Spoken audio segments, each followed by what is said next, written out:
गोटे वर्ष है अपेक्षा करिछि पवित्र सुना कूଅ सेमिति ढांकुणी घोड़ा होती जगिछंती व्याघ्र बाघ माँ शीतला ठाकुराणींकर दिव्य दृष्टि रे ए सुना कूଅ सेमिति अछि। वर्षे पूर्वर ज्येष्ठ पूर्णमी रे महाप्रभुंकर पवित्र जन्म दिवस रे ए सुना कूଅरु जल उछुड़ा होइथिला। दयाणामाळी सेवक जल उछाली थिले। ए पवित्र सुना कूଅर जल रे महाप्रभु चतुर्धा मूर्ति 108 गरा जल स्नान करी समग्र जगत को प्लावित करथिले।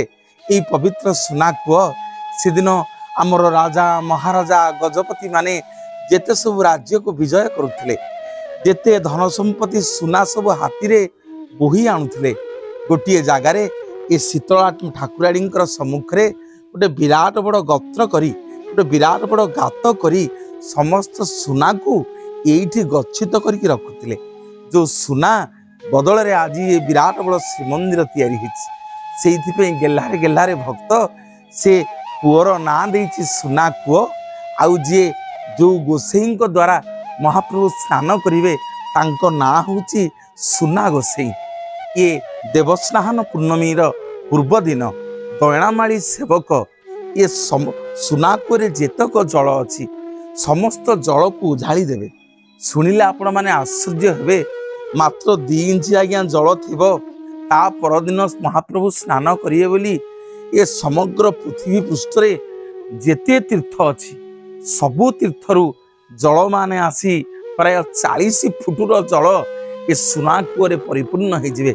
महाप्रभु कोटि कैवल्यनाथ जगन्नाथ पवित्र ई सुना कूଅ पानी रे स्नान करिवे। एपटे माँ शीतला ठाकुराणी देवी बांकीर चर्चिका ये माँ शीतला ठाकुराणी ही महाप्रभुंकर सुनार कूଅ को जगिकिरी अछंती। वर्षकु थरे मो महाप्रभु स्नान करी समग्र जगत को जणई देवे। भक्त माधव दासर जर चोरी करथिले। एपटे रुक्मिणी हरण एकादशी दिन रुक्मिणी की विवाह करी लज्जा होम सारी महाप्रभुंकर कांधरे गईंठाल पड़ी महाप्रभु चतुर्थी स्नान करिवे। समग्र जगत देखिवो महाप्रभु जगत को प्लावित करिया पाई चषा पुओंकु ज्येष्ठ मासर पुण्य आषाढ़ को आमंत्रण करिया पाई प्रतिटी ओडिया मानक मनरे आनंद देवा पाई महाप्रभु जेतेबेले स्वयं स्नान करती सेतेबेले आकाश राजिरे बादल माने समस्ते घोटी जाती। टिपि टिपि वर्षा रे ए प्रकृति राणी ओदा हो जाए।